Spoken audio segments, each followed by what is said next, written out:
اعوذ باللہ من الشیطان الرجیم بسم اللہ الرحمن الرحیم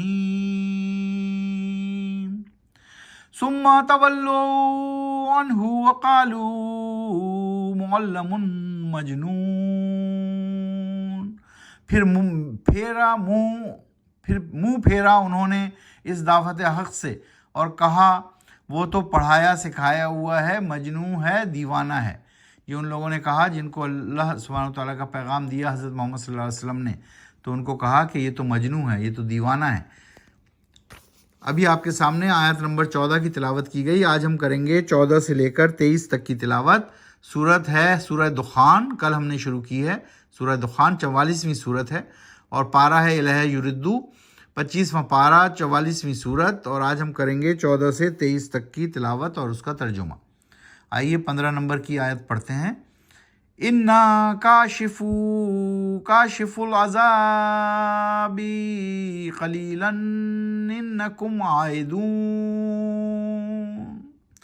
بلا شبہ ہٹا دیے ہیں ہم نے عذاب تھوڑی دیر کے لیے، یقیناً تم وہی کچھ کرو گے دوبارہ جو تم کرتے رہے تھے پہلے۔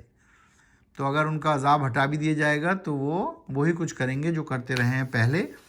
یوم نبطش البطشۃ الکبریٰ انا منتقمون، یاد رکھو جس دن پکڑیں گے ہم تم کو، وہ پکڑ ہوگی بہت بڑی پکڑ اس دن کی، یقیناً ہم تم سے لے کر رہیں گے انتقام، یعنی بدلہ۔ تو جب اللہ سبحانہ وتعالیٰ نے پکڑنے کا ارادہ کیا ہے تو اللہ سبحانہ وتعالیٰ نے جگہ جگہ بتا دیا، بارہا بتا دیا کہ جب قیامت کا دن بپا ہوگا تو اس وقت عذاب میں مبتلا کر دیا جائے گا کافروں کو، منکروں کو، جنہوں نے پیغام نہیں مانا اللہ کا اور اللہ کے علاوہ بتوں کی پرستش کرتے رہے۔ وَلَقَدْ فَتَّنَّا قَبْلَهُمْ قَوْمَ فِرْعَوْنَ وَجَاءَهُمْ رَسُولٌ كَرِيمٌ، اور یقیناً آزمائش میں ڈال چکے ہیں ہم ان سے پہلے قوم فرعون کو، جبکہ آ چکا تھا ان کے پاس بھی رسول، یعنی ان کے پاس بھی ہم نے رسول بھیجا، پھر ہم نے قوم فرعون کو تباہ و برباد کر دیا۔ ان ادوا الی عباد اللہ انی لکم رسول امین، اور کہا موسیٰ نے میرے حوالے کر دو تم اللہ کے بندوں قوم بنی اسرائیل کو، یقیناً میں ہوں تمہارا رسول امین، یعنی امانت دار رسول، یعنی میں ہوں تمہارا امانت دار رسول۔ رسل سے نکلا، اللہ کا رسالت حاصل کرنے والا، یعنی نبی، یعنی پیغمبر، اللہ کا پیغام پہنچانے والا۔ اب دیکھیے آمین کے اوپر دو پیش ہیں اور کچی آیت ہے لام الف والی، تو یہ دونوں مل کر 19ویں آیت میں واو کے ساتھ ملیں گی، واو کے اوپر تشدید ہے۔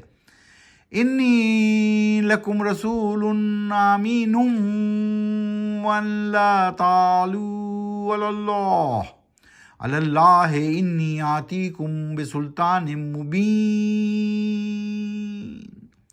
اور یہ کہ نہیں کرو بغاوت تم اللہ کے مقابلے میں، یقیناً لایا ہوں میں تمہارے سامنے اپنی نبوت کی سند کھلی کھلی۔ وَإِنِّي عُذْتُ بِرَبِّي وَرَبِّكُمْ أَن تَرْجُمُونِ، یقیناً میں نے پناہ لی ہے اپنے رب کی اور تمہارے رب کی، اس بات پر کہ سنسار کرو تم مجھ کو، پتھر مار کر ہلاک کر دو۔ وَإِن لَّمْ تُؤْمِنُوا لِي فَاعْتَزِلُونِ، اور اگر تم ایمان نہیں لاتے میری بات پر تو تم مجھ سے الگ ہو جاؤ، نہیں ڈالو کوئی رکاوٹ میرے کام میں۔ فَدَعَا رَبَّهُ أَنَّ هَؤُلَاءِ قَوْمٌ مُجْرِمُونَ، پھر پکار اٹھا وہ موسیٰ اور دعا کی اپنے رب سے، یقیناً یہی ہیں قوم مجرمون، یعنی مجرمین کی قوم۔ تو ان کی قوم نے ان کی بات نہیں سنی، پھر اللہ سبحانہ وتعالیٰ نے کہا، موسیٰ نے کہا اللہ سبحانہ وتعالیٰ سے کہ یہی ہیں قوم مجرمون، یعنی مجرمین کی قوم۔ فَأَسْرِ بِعِبَادِي لَيْلًا إِنَّكُمْ مُتَّبَعُونَ، ابھی بھی کچی آیت ہے لیکن ہم کل اس کو ملا کر پڑھیں گے اگلی آیت کے ساتھ۔ فَأَسْرِ بِعِبَادِي لَيْلًا إِنَّكُمْ مُتَّبَعُونَ، ملا حکم پھر لے جاؤ میرے بندوں کو راتوں رات، بلا شبہ تمہارا پیچھا ہوگا رہنا چوکن۔ پھر اللہ سبحانہ تعالیٰ نے ایک پلاٹ دیا، ایک ترتیب دی موسیٰ علیہ السلام کو کہ تم اپنے بندوں کو لے کر، جو تم پر ایمان لائے ہیں، جو اللہ پر ایمان لائے ہیں، ان کو لے کر نکل جاؤ راتوں رات، لیکن تمہارا پیچھا ہوگا تو تمہیں احتیاط کرنی ہوگی۔ یہ اللہ سبحانہ تعالیٰ نے وہاں پر حکم دیا تھا حضرت موسیٰ علیہ السلام کے دور میں، اس کا صرف اللہ سبحانہ تعالیٰ یہاں پر ذکر کر رہے ہیں کہ کس طرح ہم نے موسیٰ اور موسیٰ کے ماننے والوں کو بچا لیا اور اس قوم کو پورا تباہ و برباد کر دیا۔ قرآن شریف کو سمجھ کر پڑھیے، آہستہ آہستہ پڑھیے، قرآن و سنت کو اپنی زندگی میں ترتیب دیجیے، نماز کو قائم کیجیے، یہی ضابطہ اخلاق اور ضابطہ حیات ہے اور دونوں جہانوں میں کامیابی کی کنجی۔ وما علینا الا البلاغ۔ صدق اللہ العظیم۔